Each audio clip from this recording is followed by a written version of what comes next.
Mereka bilang ini Rp1.000. Ya kan? Tapi makin lama di dalam isi riba, Rp1.000 yang dulu bisa dipakai untuk membeli 50 kg emas pada tahun 46, ketika pertama kali diberikan rupiah, hari ini diberikan tukang parkir pun tidak mau. Maka mereka ganti gambarnya dengan Soekarno-Hatta, nolnya ditambah 2, menjadi 100.000. Yang 99.000 dari mana? Ya kan? 99.000 dari mana? Dan kalau ini kita belah 2, dibelah 4, mau saya kasih 4 mahasiswa. Kemana samannya tadi itu nilainya? Ya, ini seperti sihirnya Fir'aun yang menjadikan tali sebagai ular. Nah, orang Amerika bilang, pedagang Amerika, saya juga punya kertas sendiri, namanya greenback. Tapi kertas saya punya 10.000 kali lipat dari kertas saudara. Jadi kalau Bapak Ibu sekalian, adik-adik pergi ke Washington sana, ke New York, bawa uang 100.000. Belum tentu mahasiswa punya uang 100.000 kan? Harus bekerja 2 hari untuk mendapatkan uang 100.000. Pergi ke Washington, saya mau beli Coca-Cola 1 botol. Apa mereka bilang? Apa mereka bilang? Ini kertas funny, this is funny paper, gak laku. Tapi siapapun datang ke Ternate dengan $100, you punya cengkeh, berikan pada saya. Saya mau beli, you punya Coca-Cola, tapi saya minta 1 truk. Apa yang kita lakukan? Kita berikan Coca-Cola 1 truk, karena mereka bilang, mereka bisa yakinkan kita, selembar kertas mereka 10.000 kali lipat dari lembar kertas kita. Dan mereka bilang, kita punya kertas tidak laku, mereka punya kertas laku di seluruh dunia. Betul nggak? Dengan cara itulah seluruh cengkeh Ternate habis. Pala Ternate habis. Seluruh kekayaan Ternate habis, hanya diganti dengan byte komputer.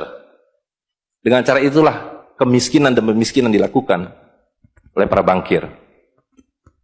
Jadi banking is crime. And bankers are the criminal. Dengan sihir ini. Ya. Nah, dan ini baru satu fase. Saya minta satu tahap lagi untuk menjelaskan dengan uang kertas yang sudah merupakan kezoliman ini, ya, itu menjadi berlipat ganda zolimnya melalui banking system, di mana ini digelembungkan. Kalau tidak ada bank, kalau saya punya uang 100.000 dipinjam oleh Ustadz Nur, maka uang saya habis. Saya akan memiliki kembali kalau dikembalikan. Tapi dengan banking system, kalau uang ini saya hutangkan, dia beranak pinak. 20 kali lipat. Uang 100 miliar, kalau ditaruh di bank, maka bank detik itu mencatatkan dalam bukunya punya uang 100 miliar. Betul nggak? Dan itu dilegalisir oleh pemerintah. Bahwa you boleh mengakui itu sebagai milikmu. Dan bagi bank, uang titipan ini liability. Maka dia harus sewakan. Dia harus pinjamkan dengan bunga kepada orang yang mau beli rumah tidak bisa beli rumah, mau beli mobil tidak bisa beli mobil. Jangan khawatir, saya beri kredit, tapi harus tahan 10% untuk cadangan, ya kan? Dan semua orang dibikin miskin. Misi pokok bank adalah membuat semua orang miskin supaya tidak mampu membeli apapun kecuali berhutang melalui bank. Maka ketika 100 miliar ini diterima bank, maka dia bisa mengutar itu 20 kali dengan bunga katakanlah 10%. Maka dia akan mendapatkan dari bunganya saja 180 miliar. Jadi kalau bank bilang saya ngasih bunga hanya 10%, dia akan dapatkan 200%. Dan dari pokoknya yang dia putar itu, maka dia akan dapatkan 20 kali 90 miliar. Coba lihat, maka terciptalah uang 1,9 triliun, hampir 2.000 triliun. Padahal uangnya berapa tadi? 200 miliar. Yang 1,8 triliun dari mana? Angin, sihir. Tidak ada. Itu sebabnya setiap bank dijaga oleh satpam. Supaya mengesankan bahwa di bank ada uang. Tidak ada uang di bank. Itu kenapa setiap pegawai bank pakai jas, pakai dasi. Supaya orang yakin bahwa uangnya dijaga dengan baik. Karena di situ tidak ada uang. Dan itu sepenuhnya pengelabuan. Jadi bank itu adalah arisan berantai. Kalau kita datang mengambil uang, tapi orang bisa bilang, tapi kalau saya ngambil uang di bank kok ada? Uang siapa yang diberikan? Uang Anda sudah nggak ada. Jadi orang percaya bahwa bank adalah tempat yang paling aman menyimpan uang. Bank adalah tempat paling tidak aman menyimpan uang. Belum Anda keluar dari pintu bank, uang Anda sudah nggak ada. Membuktikannya gampang. Datang pada hari yang sama, minta saya mau ambil uang saya hari ini. Potong telinga saya kalau Anda dapat uang, kecuali 10% dari nasabah. Bisa dipahami? Ya. Uangnya tidak ada. Itu. Nah, tapi yang perlu dipahami adalah akibatnya. Kalau kita tadi punya uang 100.000, di sini ada satu handphone, maka berapa harga handphone ini? Ceteris paribus kata ekonom. Maka harga handphone ini ada 100.000, ya kan? Tapi ketika ini digelembungkan menjadi 2 juta, sementara sumber daya alamnya tetap, berapa harga handphone ini? Menjadi 2 juta. Dan itu mereka bilang inflasi. Jadi inflasi adalah kebohongan. Lihat ya, dulu ketika Republik Indonesia didirikan, uang yang pertama dicetak adalah 1 sen, paling besar 100 rupiah, 600 rupiah. Uang 1.000 pernah didesain tapi tidak dicetak karena terlalu besar. Karena dengan 1.000 Anda sudah dapat beli emas setengah kilo.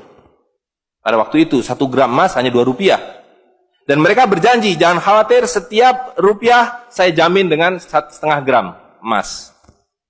Sampai sekarang itu berlaku Undang-Undang tahun 46. Nah tapi lihat, karena uang kertas itu sihir, dicetak makin banyak, nilainya merosot. Bebeknya mah tetap, cengkehnya tetap, palanya tetap, tapi nilai uangnya yang merosot. Maka mulai tahun 52, ini pertama kali by the way, ini Bank Indonesia baru muncul tahun 52. Bank Sentral Republik Indonesia itu bukan Bank Indonesia, dulu namanya BNI 46. Tapi Belanda tidak mau. You mau merdeka, you mesti nurut saya. Hentikan BNI 46, ganti dengan bank saya, The Jeffers Bank, menjadi Bank Indonesia. Dan hentikan uang Republik Indonesia, ganti dengan uang saya, Guilders, yang kemudian berubah menjadi uang Bank Indonesia. Oke? Nah, begitu muncul tahun 52, rupiah sudah mulai tidak laku. Dibikinlah uang 1.000 rupiah. Ringkas cerita, tahun 57, uang 1.000 sudah mulai tidak laku. Dibuatlah 2.500 rupiah. Dibuatlah uang 5.000, pertama kali muncul 64, uang 10.000 rupiah. Pak Karno bilang, kita sudah terlalu miskin. Maka uang 1.000 digunduli menjadi 1 rupiah, yang disebut senering.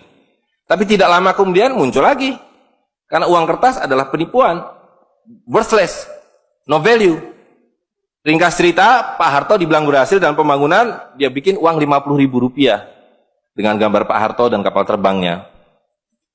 Tapi inilah ilusi yang lain. Inilah sihir yang lain. Semakin besar uang Anda bukan semakin kaya. Semakin uang besar Anda berarti semakin miskin. Bisa diikuti? Maka ketika terjadi krismon, rupiah makin tidak laku, harus dibikin uang 100.000. Dan sekarang uang 100.000 sudah mulai tidak laku. Ibu-ibu sudah komplain kalau pergi ke pasar dengan 100.000. Betul nggak, Bu? Sudah tidak bisa beli apa-apa ini. Maka mereka dua pilihannya. Pilihan pertama adalah mereka akan mencetak uang 200.000, 500.000. Tapi tidak mungkin. Komputer sudah nggak bisa menghitung. Kalkulator nggak bisa menghitung. Hang. Terlalu banyak nolnya. Pilihan kedua adalah digunduli nolnya. Redenominasi. Jadi redenominasi itu bukan untuk mengatasi inflasi, tapi untuk menutupi inflasi. Jadi itu adalah pengelabuan di atas pengelabuan, di atas pengelabuan, di atas pengelabuan. Gitu. Ya. Jadi secara real, uang 100.000 ini dulu ketika Pak Harto masih berkuasa, menjelang jatuh itu, kalau dibelikan telur, dapat 50 kilo. Masih ada yang ingat gak, Bu? Kali ibu-ibu ingat pasti. 1 kilo telur harganya 2.000 rupiah. Begitu Pak Harto jatuh, dibilang ini gara-gara krismon, uangnya sama. Walaupun ini belum ada waktu itu, karena ini masih 50.000 aja udah besar waktu itu. Uang yang sama dengan telur yang sama, tiba-tiba dibawa ke pasar, saya mau beli telur. Bu, hari ini tidak dapat 50 kilo lagi. Hari ini cuma dapat 13 kilo. Karena daya belinya, telur sekarang 7.500. Dan hari ini, kalau di pasar Ternate berapa, Bu, harga telur sekilo? Hari ini. Di Jakarta 20.000. Dan telurnya sama. 1 kilo itu isinya 16 butir, 17 butir, 18 butir. Uangnya sama. Tapi hari ini kalau dibelikan telur hanya dapat 5 kilo. Kemana yang 45 kilo? Itu yang mereka rampok. Itu yang mereka rampok. Dengan melalui apa yang mereka sebut inflasi. Tapi sebenarnya dengan cara penggelembungan uang. Kertas yang terus-menerus nilai. Nah, satu lagi Pak ya, saya minta ini karena ini penting sekali. Ini penting sekali. Nah, sistem zalim ini kemudian difikskan dalam satu sistem politik yang disebut nation state pada level global, kan judulnya kan globalisasi uang. Jadi, negara bangsa itu diciptakan oleh para bankir pada abad ke-20. Jadi waktu Indonesia merdeka, Singapura merdeka, Malaysia merdeka, Afrika merdeka, itu bukan kemerdekaan spontan, tapi didesain. Didesain karena kalau dulu mereka mau merampas cengkeh orang Ternate, mau merampas kepala orang Ternate, dia harus bawa serdadu ke sini, Dia harus ambil cengkeh dan palanya. Repot kan? Maka dengan menciptakan uang kertas, mereka tetap bisa mengambil cengkeh orang Ternate, mengambil pala orang Ternate tanpa harus kirim serdadu di sini. Dan karena itu saya kasih merdeka. Tapi satu mesti bikin bank sentral, kedua pakai uang kertas. Supaya saya tetap bisa membeli 1 barel minyak Anda dengan harga 4 sen dolar. Karena mencetak uang ini biayanya hanya 4 sen, 500 rupiah. Ya, jadi berapapun harta yang kita punya bisa dibeli dengan cara itu. Nah, lalu tadi saya sudah ceritakan uang kertas itu dimunculkan bersamaan dengan konsep negara nasional plus hutang negara. Boleh merdeka tapi miskin. Rakyat penyakitan, rakyatmu bodoh. Tapi jangan khawatir, saya punya uang. Sekolahkan rakyatmu, bikin pembangunan, saya kasih utang. Ya kan? Nah, jadi tugas pemerintah itu, republik, adalah satu, mengambil hutang dari bank, menghabiskan utang itu melalui apa yang disebut APBN. Lalu dulu mereka tanya, jadi bagaimana saya membuat APBN? Jangan khawatir, sekolahkan anak-anak pintar kamu ke Berkeley, ke Chicago, ke Harvard. Mereka dididik untuk membuat pembangunan. Lalu dikasih paket hutang, dan diajari, kalau nggak bisa, kirim konsultan seperti John Perkins dan sejenisnya. Lalu ada satu pertanyaan, bagaimana kami membayar hutang kami kalau begitu?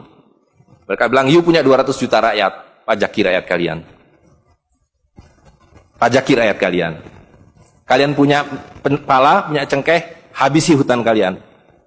Karena membayar hutang, kalau kita hutang 5 miliar dolar setiap tahun, apa mereka kasih berkoper-koper dolar? Apa yang mereka kasih ke kita? Mereka hanya mengetik di komputer, 5 miliar dolar, ting, masuk ke Bank Indonesia. Nanti Bank Indonesia tinggal kirim ting ke Bappenas, Bappenas ting ke departemen-departemen itu.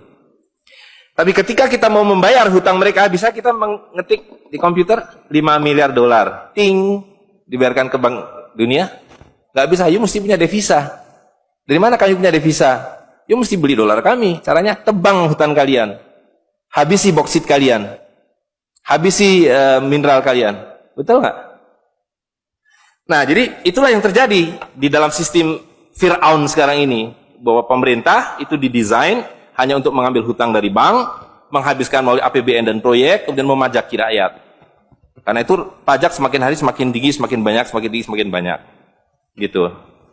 Nah, jadi kalau digambarkan seperti ini, ya kan? Wilayah domestik nasional itu adalah demokrasi. Supaya kalau 5 tahun harus ganti. Kalau ada presiden, ada perdana menteri yang tidak nurut pada para bankir, out.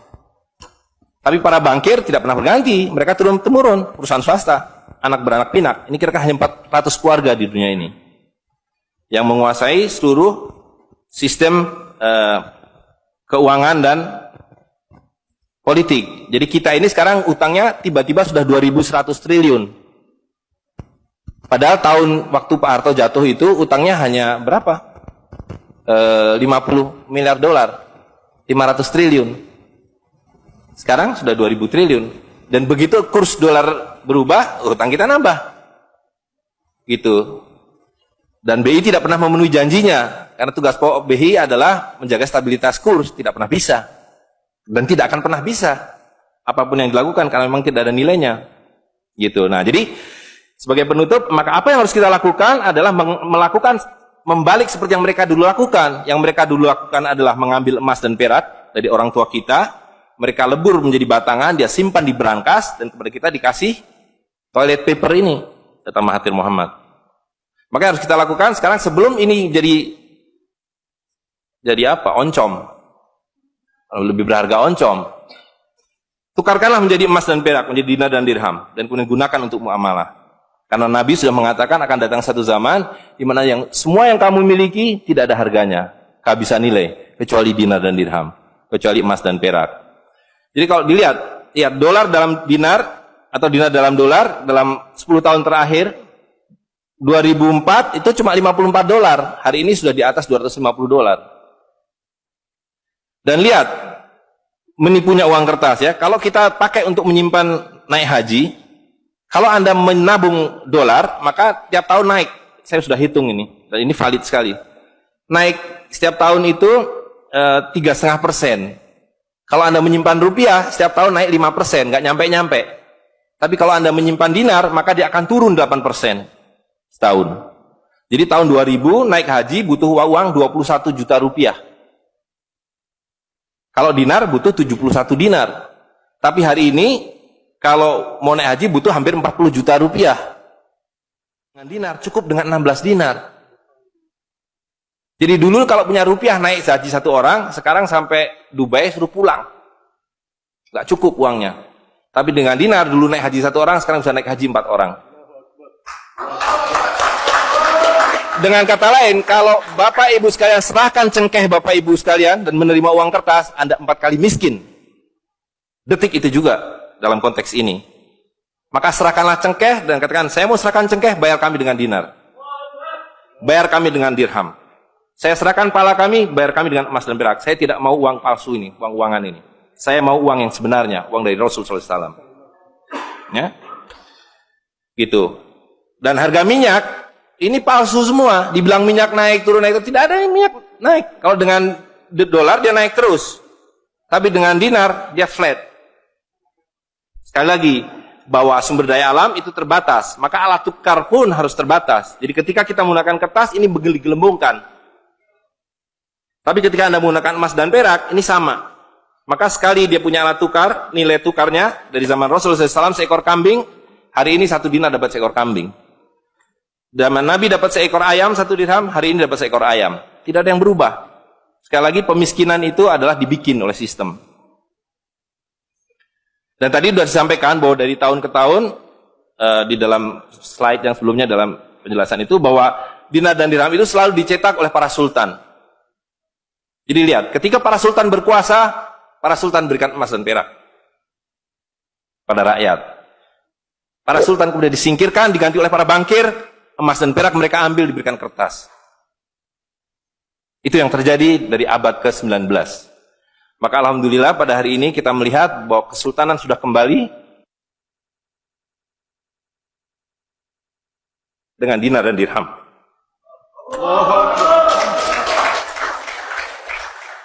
Dan ini adalah awal berakhirnya sistem riba. Ini adalah awal dari janji Allah SWT, yamhaqu riba wa yurbi sodakotan. Aku suburkan sedekah dan aku hancurkan riba. Kehancuran riba ditandai dengan seperti apa yang dikatakan Nabi, kehancuran mata uang kertas. Suka atau tidak suka, terima atau tidak terima, ini adalah awal kehancuran. Dan karena itu yang harus kita lakukan adalah supaya kita tidak ikut hancur di dalamnya, kita song-song kembalinya dinar dan dirham. Dan itu berarti kembalinya sultania. Dan Ternate adalah awal dari kembalinya dinar dan dirham dan sultania bersama dengan Kesultanan Cirebon, bersama dengan Kesultanan di Sulu. Jadi sekarang sudah ada ketiga sultan yang mencetak kembali dinar dan dirham. Dan ini akan mengawali kembalinya dinar dan dirham di seluruh dunia. Jadi kalau pada abad 15, abad 16, abad 17 bangsa Ternate sudah sampai ke Madagaskar, sudah sampai ke negeri atas angin di Spanyol, maka pada abad 21 kembali Ternate sampai Spanyol. Ternate sudah kembali sampai Afrika Selatan, sudah sampai Eropa melalui dinar dan dirham yang berlaku di seluruh dunia.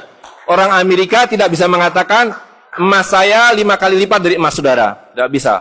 Emas kami dari Ternate sama harganya dengan emas kalian.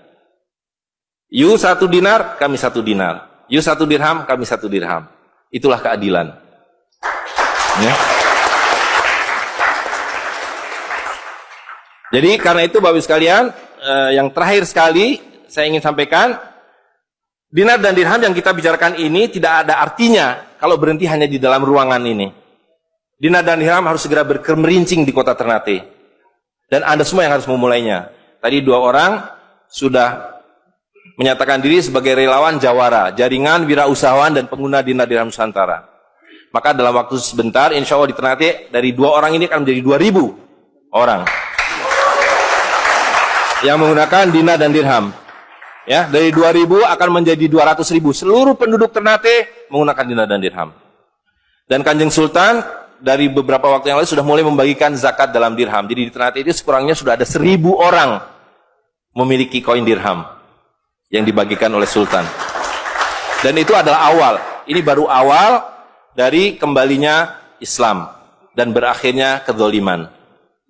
Jadi sekali lagi Bapak Ibu sekalian, marilah segera ya ular-ular Fir'aun itu kita akhiri dengan cara yang sangat mudah, yaitu kita mentaati perintah Allah SWT.